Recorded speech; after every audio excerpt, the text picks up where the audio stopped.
नमस्कार मित्रांनो. मित्रांनो, महाराष्ट्रात सध्या निवडणूक आयोगातर्फे एस-आय-आर म्हणजेच स्पेशल इंटेन्सिव्ह रिव्हिजन म्हणजेच मतदार यादीची सखोल तपासणी आणि नव्याने अपडेट करण्याची प्रक्रिया राबविल्या जात आहे. मित्रांनो, यामध्ये मतदार यादीत नाव असलेल्या सर्व मतदारांना आता आपले नाव मतदार यादीत टिकून राहावे याकरिता काही कागदपत्रे सादर करावी लागत आहेत. मित्रांनो, यामध्ये जुन्या मतदार यादीमधील म्हणजेच 2002च्या मतदार यादीतील आई-वडिलांच्या नावाची सुद्धा आवश्यकता या ठिकाणी भासत आहे. मित्रांनो, बरेच जण या जुन्या मतदार यादीकरिता गावाकडे फोन करून विचारणा करत आहेत किंवा इकडे-तिकडे शोधाशोध घेत आहे. मित्रांनो, यामध्ये जास्त अडचण निर्माण होत आहे ती विवाहित महिलांची. कारण विवाहित महिलांना आपल्या माहेरच्याकडे फोन करून 2002च्या मतदार यादीची माहिती विचारावी लागत आहे. मित्रांनो, 2002च्या मतदार यादीकरिता कुणालाही फोन करण्याची आवश्यकता नाही. तुम्ही तुमच्या मोबाईलवरून 2002ची मतदार यादी ज्यामध्ये तुमच्या आई-वडिलांचे नाव असेल, ती तुम्ही डाउनलोड करू शकता. तर चला पाहूयात यादी कशाप्रकारे डाउनलोड करायची आणि त्या यादीतील कोणती माहिती एस-आय-आर करिता आवश्यक आहे, पाहूयात सविस्तर माहिती. मित्रांनो, 2002 ची जुनी मतदार यादी डाउनलोड करण्याकरिता तुम्हाला या ठिकाणी ही जी वेबसाईट दिसत आहे, या वेबसाईटला तुम्हाला तुमच्या मोबाईलच्या क्रोम ब्राउझरमध्ये ओपन करायचं आहे. मित्रांनो, या वेबसाईटची लिंक मी या व्हिडिओच्या डिस्क्रिप्शनमध्ये सुद्धा उपलब्ध करून दिलेली आहे. त्या ठिकाणी क्लिक करून तुम्ही डायरेक्ट या वेबसाईटला ओपन करू शकता. मित्रांनो, ही वेबसाईट तुमच्या मोबाईलच्या क्रोम ब्राउझरमध्ये अशा प्रकारे तुम्हाला दिसत नसेल, अशा वेळेला तुम्हाला तुमच्या मोबाईलच्या क्रोम ब्राउझरमध्ये वरती तुम्हाला या ठिकाणी 3 डॉट दिसून येतील. या 3 डॉट वरती क्लिक केल्यानंतर खाली डेस्कटॉप साईट हा पर्याय दिसेल, त्यावरती क्लिक केल्यानंतर ही वेबसाईट अशा प्रकारे तुम्हाला तुमच्या मोबाईलच्या क्रोम ब्राउझरमध्ये ओपन झालेली तुम्हाला दिसून येईल. मित्रांनो, आता मतदार यादी डाउनलोड करण्याकरिता या ठिकाणी search your name in last S-I-R हा जो पर्याय दिलेला आहे, या पर्यायावरती क्लिक करायचे आहे. त्यानंतर मित्रांनो, या ठिकाणी तुम्हाला 2 पर्याय वरती तुम्हाला दिसून येईल. एक आहे सर्च बाय इलेक्टर डिटेल आणि दुसरा आहे search in last SIR e-roll. तर यातला हा जो दुसरा पर्याय आहे, या दुसऱ्या पर्यायावरती तुम्हाला क्लिक करायचे आहे. त्यानंतर मित्रांनो, या ठिकाणी राज्य निवडण्याचा पर्याय आपल्याला दिलेला दिसून येईल. तर या ठिकाणी आता आपण महाराष्ट्र हे राज्य या ठिकाणी निवडूया.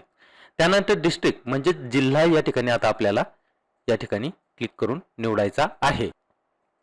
त्यानंतर मित्रांनो, या ठिकाणी तुम्हाला असेंब्ली कॉन्स्टिट्युएन्सी तुम्हाला या ठिकाणी क्लिक करून निवडायची आहे. मित्रांनो, 2002 ला तुमच्या आईवडिलांचं नाव ज्या विधानसभा मतदारसंघामध्ये असेल, तो विधानसभा मतदारसंघ तुम्हाला या ठिकाणी क्लिक करून निवडायचा आहे. विधानसभा मतदारसंघ निवडल्यानंतर पुढे या ठिकाणी क्लिक करून polling station number and name या रकान्यावरती या ठिकाणी क्लिक करून तुम्हाला तुमच्या गावाचं नाव या ठिकाणी निवडायचं आहे. मित्रांनो, या ठिकाणी एक बाब लक्षात घ्या की तुम्हाला या ठिकाणी गावाचे नाव बऱ्याच वेळा 2, 3 असे रिपीट झालेले तुम्हाला या ठिकाणी दिसून येतील. तर मित्रांनो, या ठिकाणी तुम्हाला पहिलं एक नाव या ठिकाणी गावाचं तुम्हाला सिलेक्ट करायचं आहे आणि ते सिलेक्ट केल्यानंतर व्ह्यू वरती क्लिक करून जी यादी या ठिकाणी आपल्याला मिळणार आहे, त्यामध्ये तुमच्या आईवडिलांचं नाव आहे की नाही ते शोधायचं आहे. त्या यादीत नाव नसेल, अशा वेळेला परत या ठिकाणी क्लिक करून दुसऱ्या क्रमांकाचं जे नाव असेल तर ते तुम्हाला सिलेक्ट करायचं आहे आणि व्ह्यू वरती क्लिक करून डाउनलोड होणाऱ्या यादीमध्ये तुमच्या आईवडिलाचं नाव तुम्हाला शोधायचं आहे. तर आता या ठिकाणी आपण 1 नंबरचं जे नाव आलेलं होतं ते या ठिकाणी आपण निवडूयात आणि व्ह्यू वरती क्लिक करूयात.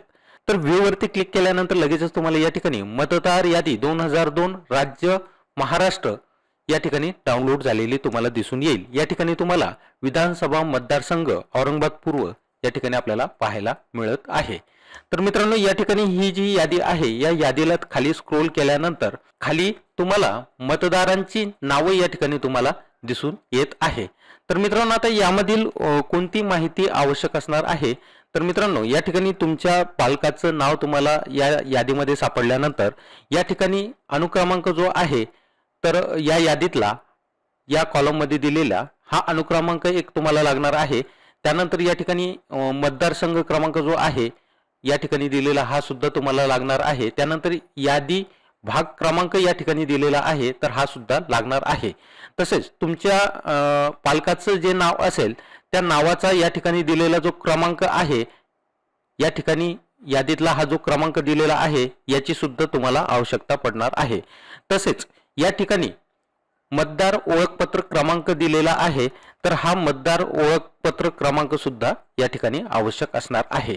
तर मित्रांनो, अशा प्रकारे तुम्ही 2002 ची मतदार यादी तुमच्या मोबाईलमध्ये घरबसल्या तुम्ही डाउनलोड करू शकता. तर मित्रांनो, हा व्हिडिओ तुम्हाला आवडला असेल तर या व्हिडिओला नक्की लाईक करा, तसेच शेअर करायला विसरू नका, जेणेकरून इतरांनाही या माहितीचा लाभ हा घेता येईल. तर चला, लवकरच भेटूया अशाच एका नवीन माहिती आधारित पुढील व्हिडिओमध्ये. तोपर्यंत जय हिंद, जय महाराष्ट्र.